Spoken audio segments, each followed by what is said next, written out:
One of the crazier ones of the weekend in college football at the Swamp. The Gators pull it out for an 11th consecutive win over Tennessee, but this one probably the most improbable. 28-27. We bring in David Waters from Gators Sports Radio on the V Sporto Network to help us always analyze the Gators and the SEC. But David, I think it goes beyond that this time. You were in the stadium. It was raucous. We could get the feel and the vibe from watching it on TV, but you were right there. So can you kind of give us some kind of idea what the scene was like when Medley missed the kick? It was pretty nuts. You were going by the students' reactions that were sitting behind the goalpost to kind of, get the gist of what was going to happen there. We got there, me and some friends of mine got there about 10 o'clock in the morning and actually parked around probably some more Vol fans and Gator fans in the pocket of Gainesville we were in. And believe me, they were hyped. They were ready to go. They thought this year was definitely the year. We met about a group of 7 or 8 of them, hung out with them for a few hours, and there was some, nice guys, some nice camaraderie and tailgating going on there. Like I said, we made our way to the stadium, and the sea of orange for the Vols that were there were really confident going in, and for good reason.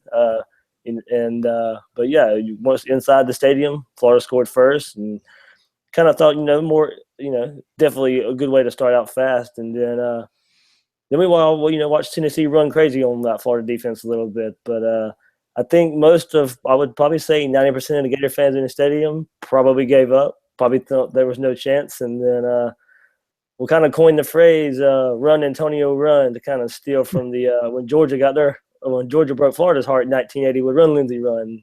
Gator fans are kind of liking it to that situation.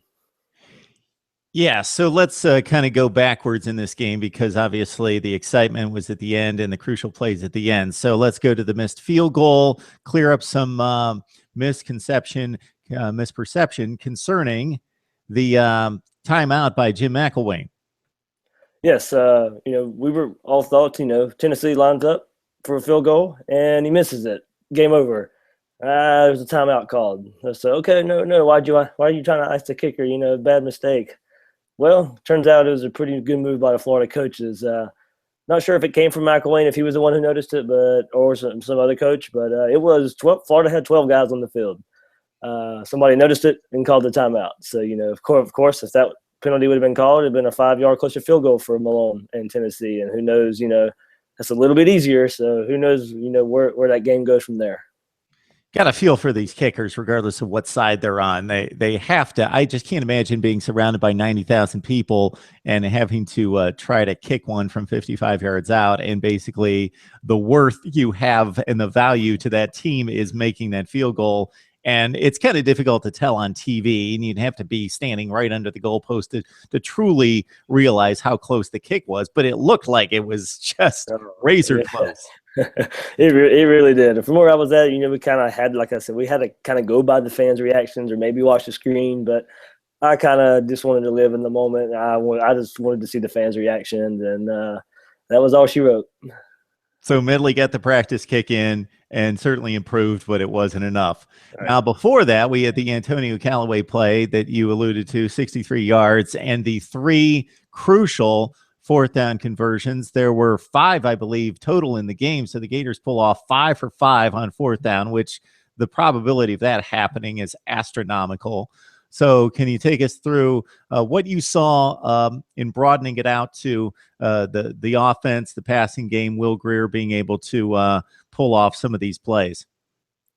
I mean, it was a so-so day for Grier. He missed some passes early in the game, but he kept his composure, kept on, and Tennessee probably didn't bring the pressure they probably needed to late in the game on the defensive side of the ball.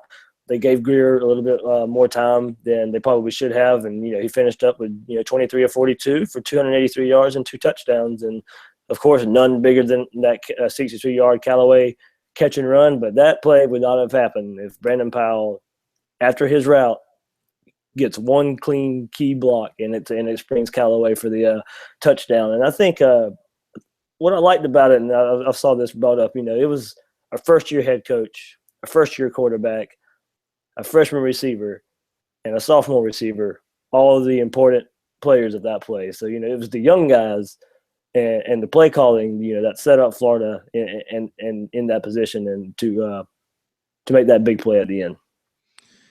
Aside from the Kelvin Taylor touchdown run early in the game to put it up 7-0, the ground game was stymied for a considerable part of the game, but loosened up a little bit late. Kelvin Taylor finished with 102 yards. So considering the offensive line and the scrutiny placed there on a very inexperienced line, they seem to hold up pretty well. I did think they played pretty well. And, from what we kind of know, we think, Tennessee's defensive line is, probably definitely top tier in the SEC. And I thought the offensive line played pretty well. I thought the play calling from Florida, I think they really called too many passes on first downs. I thought the inside running game with Kelvin Taylor really was there for most of the time. Like I said, even 19 carries for 102 yards and 2 touchdowns. But of the 13 drives Florida had, it was 9 called first down passes. And I think with the success Taylor was having, and Grier, like I said, wasn't on. So in a way, he was fighting. Florida Gators were fighting a lot of 2nd and 10s, with incomplete passes on first downs and getting behind the chains a little bit. Third down conversion rate wasn't great, but like you said, Florida was 5 for 5 on the day on 4th down conversions, and that made them 10 for 10 on the year on 4th down conversions. So why do we need to punt? Yeah, I guess. Why do you punt if you just convert the 4th downs? Just go with the Oregon tactic. Go for 2. Don't go for it. Don't punt. And, just score a ton of points. But, it was good to see the Florida offense loosen up a little bit. That's a fine line of when you know that you're a run-oriented team. That's what you do best. You still want to play against your tendencies. You don't want to play into the defense's hands too much. So you throw a pass on first down, it's incomplete. You're behind the chains, but you have to obviously do that and break tendencies at times.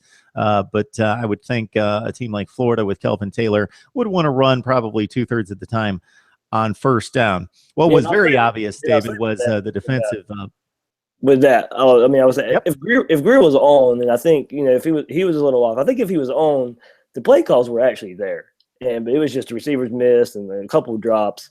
So I think once we kind of picked up on that, that's kind of when I wanted to see maybe first down runs. But they stuck with their game plan. I guess that's one good thing. The game plan was probably there, and they stuck with their game plan, and it all worked out at the end. Yeah, and I think what was evident on the other side of the ball was that Tennessee's offensive line against Florida's defensive line was a bit of a mismatch on the Gators side, and Tennessee's offense was completely halted until they hit on a couple trick plays, and that kind of loosened things up for them to be somewhat successful, especially with Josh Dobbs running the ball. That seemed to be their greatest success. But other than that, that Gators front seven doing the job again.